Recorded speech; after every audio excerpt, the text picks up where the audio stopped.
Hi everyone, I'm Dirk Stone with the Dirk Stone Real Estate Team, and I am so fortunate to be with Bekah Johnson, who is basically the operations director for our team. She is our team coach, and Bekah, it's so great to be with you. Thank you. Thanks for having me. I'm usually not in front of the camera. I'm usually behind it. Well, like when we go on listing appointments, Bekah and I together, it's always so funny because she'll use the analogy that if we were a restaurant, I'm the front of the house and she's the back of the house, and that's why we work well together. So I'm barking orders. Yes. Cracking the whip. Yes. Did you do this? Did you do this? Yep. Did you try this? Right. Well, 2021 has certainly been a very robust year to date as far as real estate, the activity surrounding real estate, all the incoming inquiries that we're getting about, how's the market, what's happening in the market. Is it a good time to sell? Is it a bad time to sell? How lucky are we? Okay, so let's just talk about 2020. How many transactions did we close last year? How many families did we help last year? We helped over 100 families last year alone, which was very rewarding in a year with a pandemic. And we're not a team that really likes to brag about numbers, and that doesn't really matter to us. I mean, no, but you were just talking about some sellers that has just been such a rewarding experience because the property is fantastic, but the sellers were even better. Yes. And that's really what it's about. And I think Wes touched on that when you guys were talking, is that about building the relationships. Yep. And then you said that, people move every 5 to 7 years, but you think it's really 3 to 5 years. And that's where the relationship dynamic comes in, because they already know that they can trust us. Right. And, real estate is unique. I mean, they say that every piece of real estate is unique, which is true, but the experience is always going to be unique. So, well, I guess my point was that, they know that you can trust you. Oh, that real estate is a unique investment because of the personal element. Yes. Like, you don't have a mutual fund that's got hash marks of your kids' growth years. Right. On the doorway. You don't have memories attached to investment like you do in real estate. Right. So real estate is a very personal business, and you really do want and need someone that you can trust, especially in this busy market, because if you're a seller in a hot market where inventory is super low, where are you going to go? Right. You really want somebody to be able to put that plan in place for you so that you have the confidence of knowing that you're not going to be homeless. Right, absolutely. At a very basic level. And I think that's something we are really, really highly skilled at, is matchmaking people to the right properties and really understanding what their wants and needs are.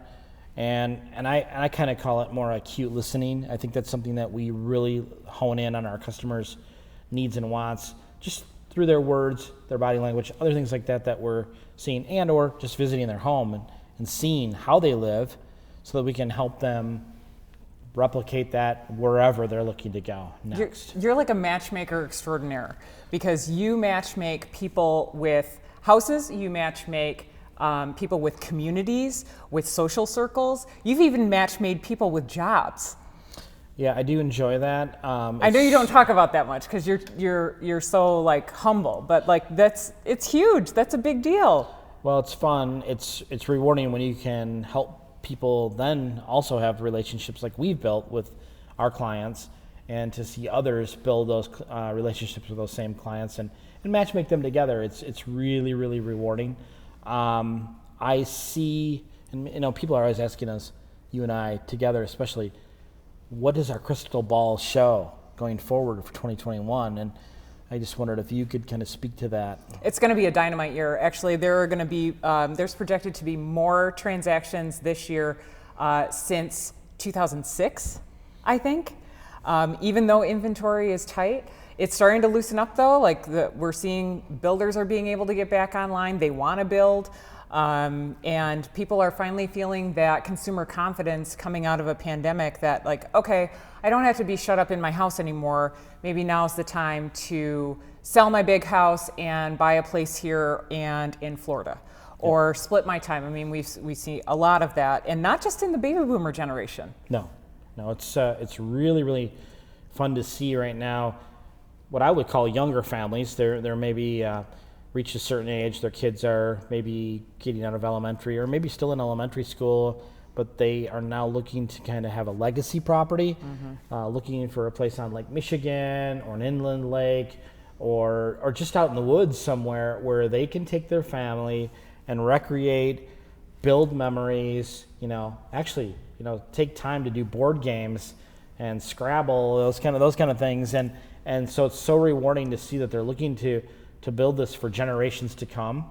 And I think that's just the coolest thing that a family could do. Oh, I love the vision. Like, I love that when we get to work with clients that have that vision and want to give back, not only to their own sphere, but also to the community where maybe they started. Yep. And that's where their roots are. So they've gone away. We just helped a buyer with this, didn't we? Yes. That they were looking for a legacy type family property where they could come for multiple months out of the year, but the family could be there too, and kind of the hub of the extended family. And they never even set foot in the house. We did all of that virtually with them. Seller, let's talk about sellers, because I probably work the most with sellers. Like, I obviously do buyer consultations with you and Wes and Brent, especially in the multiple offer situations.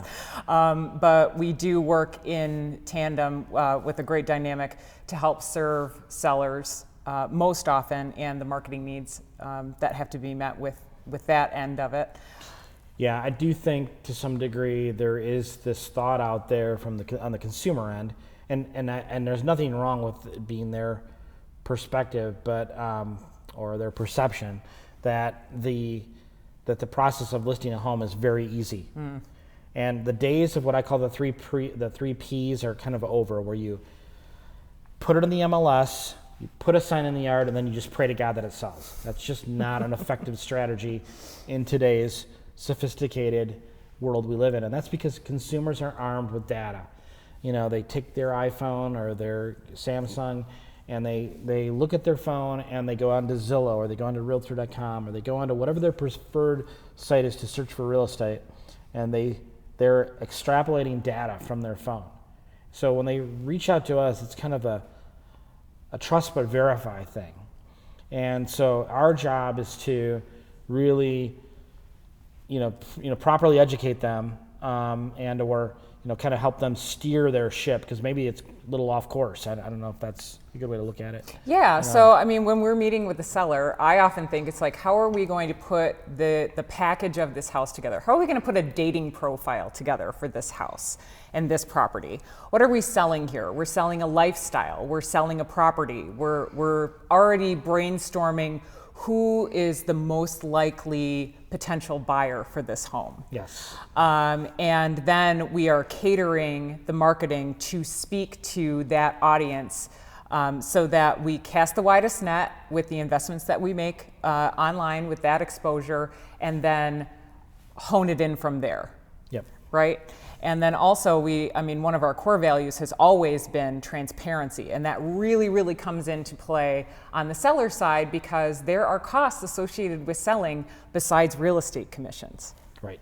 Now, it's proven that almost always you're going to be able to sell a house when it's properly marketed for more money and cover the costs.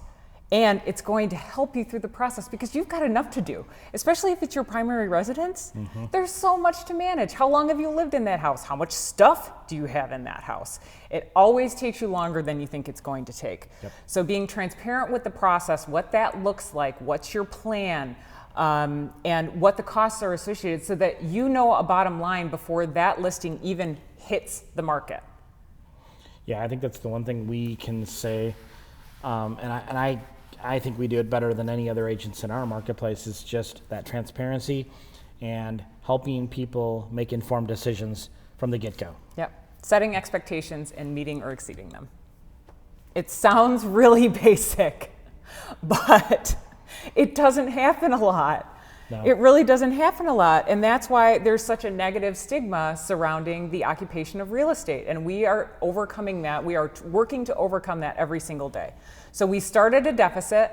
We pay to go to work every day. And then we have to work that much harder to earn client trust. And we do it. And that's why it's so rewarding.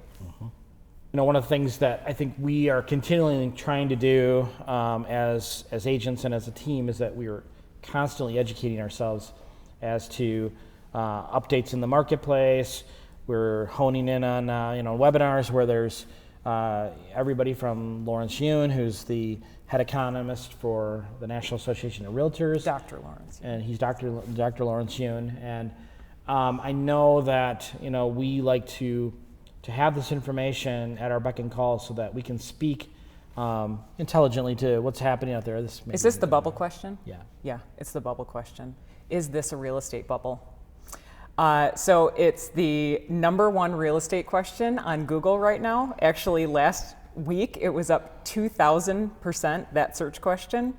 And here's why it's not a bubble, folks. Okay, we don't have adjustable rate mortgages anymore, right? Those have gone away. Conventional buyers, people have more money to put down. Oftentimes our buyers that have to get a mortgage are competing against cash offers. Right? There's a lot of cash in the system. So there's a lot of buyers, a lot of investors that don't even need mortgages. But conventional mortgages, which means that you've got a fixed rate and real estate is a fixed asset, and that is a hedge against inflation.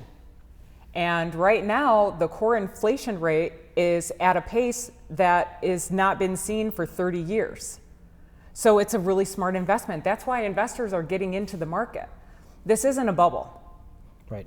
There will be adjustments, but they're not going to be persistent.